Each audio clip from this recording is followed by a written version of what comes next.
ഓം ശ്രീനാരായണ പരമഗുരവേ നമഃ. പ്രിയ ശ്രോതാക്കളെ, സുഹൃത്തുക്കളെ, പേട്ട സ്വദേശിയായ രാമൻ ഓവർസിയർ വലിയ ഗുരുഭക്തനായിരുന്നു.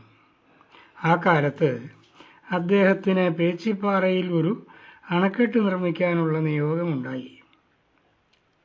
ആ കാര്യം വലിയ തടസ്സങ്ങളോ പ്രശ്നങ്ങളോ കൂടാതെ ഭംഗിയായി നിർവഹിക്കപ്പെടുന്നതിന് ഗുരുദേവൻ്റെ അനുഗ്രഹം വാങ്ങുന്നതിനായി അദ്ദേഹം അരുവിപ്പുറത്ത് പോയി. ആ സമയത്ത് ഗുരുദേവൻ ആലുവായിലായിരുന്നു. ഗുരുദേവൻ സ്ഥലത്തില്ലെന്നറിഞ്ഞതിൽ അദ്ദേഹം വളരെ ദുഃഖിതനായി. അവിടെ ഒരിടത്ത് ഗുരുദേവൻ്റെ ഒരു ചിത്രം വെച്ച് അതിനു മുമ്പിൽ വിളക്ക് കത്തിച്ചു വച്ചിരിക്കുന്നതായി അദ്ദേഹം കണ്ടു. ഉടൻ തന്നെ അദ്ദേഹം ആ ചിത്രത്തിന് മുൻപിൽ പോയി നിന്ന് തൊഴുതു പ്രാർത്ഥിച്ചു.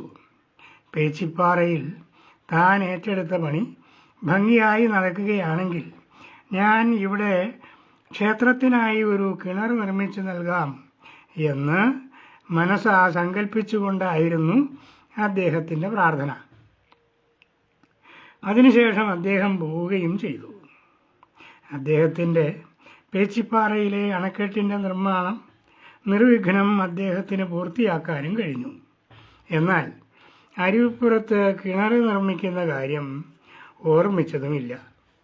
ഒരിക്കൽ അരുവിപ്പുറത്ത് ചില കെട്ടിടങ്ങളുടെയും മറ്റും പണി നടക്കുന്ന സമയത്ത് ആരോ ഒരാൾ ഗുരുദേവനോട് ഇനി ഇവിടെ ഒരു കിണറിൻ്റെ കൂടി ആവശ്യമുണ്ട് എന്ന് പറയുകയുണ്ടായി.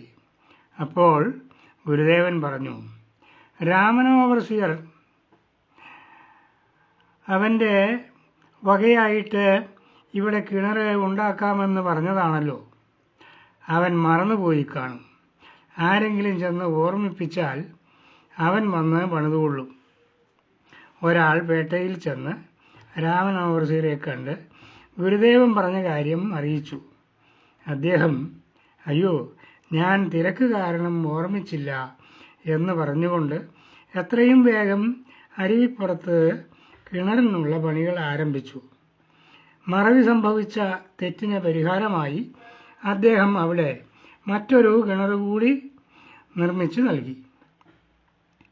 താൻ അരുവിപ്പുറത്ത് ഗുരുദേവൻ്റെ ചിത്രത്തിൻ്റെ മുൻപിൽ നിന്നുകൊണ്ട് മനസ്സിൽ വിചാരിച്ച കാര്യം ആ സമയത്ത് ആലുവായിൽ ഇരുന്ന ഗുരുദേവൻ എങ്ങനെ അറിഞ്ഞു എന്നോർത്ത് രാമൻ ഓവർസിയർ ഗുരുദേവൻ ഒരു ദിവ്യാത്മാവാണ് എന്ന് തിരിച്ചറിയുകയും ഗുരുവിലുള്ള അദ്ദേഹത്തിൻ്റെ ഭക്തി 10 മടങ്ങ് വർദ്ധിക്കുകയും ചെയ്തു. നമസ്കാരം.